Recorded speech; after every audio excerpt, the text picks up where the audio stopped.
What's up, ghouls and gals? Today we are doing part 10 to my little series I started, which turned out to be, I'm like working through, like we are gonna have like 20 parts of this before we know it. But anyways, part 10 to my list of underrated, underrecommended, possibly weird, controversial, or disturbing films you might have skipped or perhaps have never heard of. I love recommending films like this. I love doing a deep dive into the weirder side of horror. I just really appreciate horror as an umbrella genre, and I love dissecting it to see what we can find within the genre, and it's so just special when you get down to it. So let's get into this. As always, the Letterboxd list will be linked down below, as well as all of my other links if you would like to see any more of me or support the channel any further. Can I just say really quickly, this Frankenstein shirt, found it at Walmart for 10 bucks.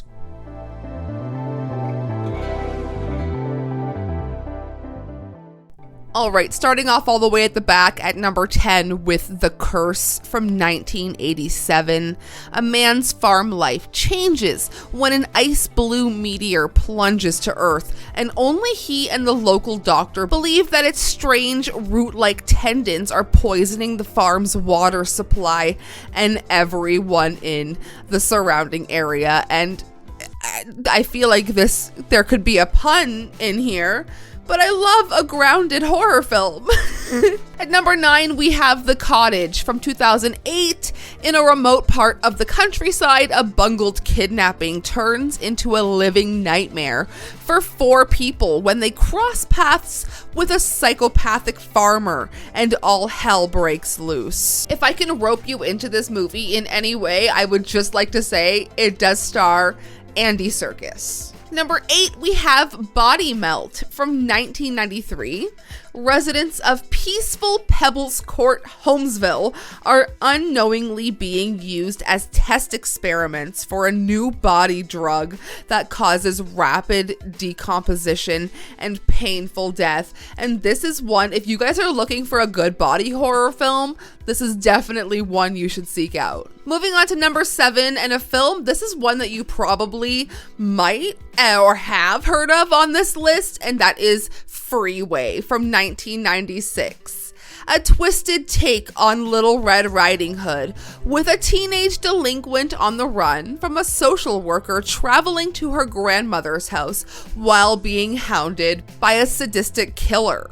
I first saw this film I would say about a year ago, watching Joe Bob and The Last Drive-In, and ever since then, this has become one of my quick favorite cult classics. Reese Witherspoon and Kiefer Sutherland in just a weird, wild, effed up film, and I love it. At number 6, we have Werewolves Within from 2021. A proposed pipeline creates divisions within the small town of Beaverfield, and a snowstorm traps its residents inside the local inn, while a mysterious creature begins terrorizing the community. And this one is directed by Josh Rubin, who I really, really like as a director and an actor.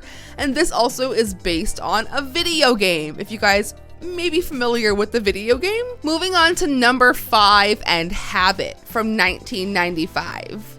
An alcoholic meets a modern day succubus who marks him and controls his will. And this is another one that we kind of went back and watched an older episode of The Last Drive-In. But the episode for The Last Drive-In was almost 3 hours long. This movie has no business being as long as it is. However, it is directed by Larry Fessenden, who is one of my favorite directors of all time. And in this film, Larry Fessenden is my hear me out, let me tell you. But I just really love this, and The Addiction by Abel Ferrara, I think would be a really great double feature. And speaking of double features, there might be a video in the future, few weeks, on double features that I think you guys should watch before Halloween. At number 4, we have a film that the title is just so enticing to me. This is one that I have not seen, but I definitely wanted to take a minute to recommend. and it is Midnight Ballad for Ghost Theater from 2006. A young girl tries to solve the mystery of her grandmother's disappearance in a haunted house. And I actually heard this as a recommendation from my favorite podcast, Colors of the Dark. And I immediately, I love the title. When you look it up, it just looks beautiful. I haven't watched it yet, but I wanted to just kind of put it on your radar because it is on mine. And usually with this series, by the time I do another installment, I have already watched anything I needed to catch up on from the previous installment, and I just love doing that. At number 3, we have another Ken Russell film from 1986, Gothic. Lord Byron is visited by Percy and Mary Shelley. Aided by hallucinogenic substances, they devise an evening of ghoulish tales. However, when confronted by the horrors, it becomes difficult to tell apparition from reality, and that is why I am wearing my Frankenstein shirt today. You always see, it's always Frankenstein. It's never Mary Shelley, you know? Just like when you go and you, if you're like me, I'm trying to find funny games on DVD. It's always funny people. It's never funny games. Coming in at number 2 is a film that I've already spoke about because it was on my favorites of the year it came out. And this is Candyland from 2022.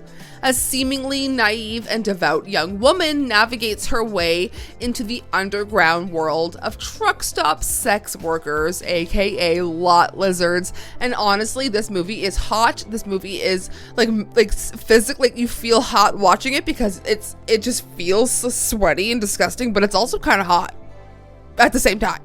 It's just a really brutal, I would say honest, if you don't take in the killer aspect, but it's a portrayal of like a real life, like subgroup of people who actually live in, like, this is their job.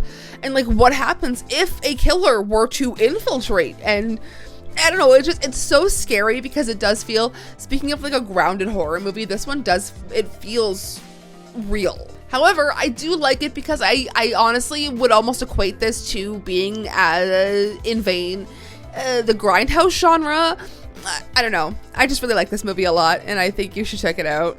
But moving on to number 1, and a film that we actually watched last night, the night before I'm filming this, The Seeding from 2023. A man finds himself trapped in a desert canyon with a woman living off-grid who is captive to a pack of sadistic boys. And this is another movie that I feel like the runtime is not deserved. It feels like it goes on for a lot. It's kind of boring, but I mean, for what it is, I guess it's fine.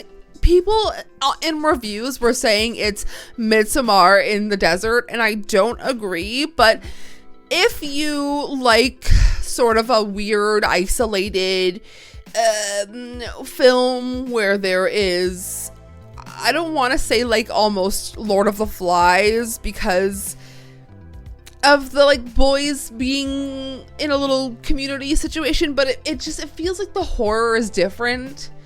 I don't know. This movie wasn't for me, but we don't yuck anyone's yum around here. So if this is one of your favorite movies of the year, more power to you.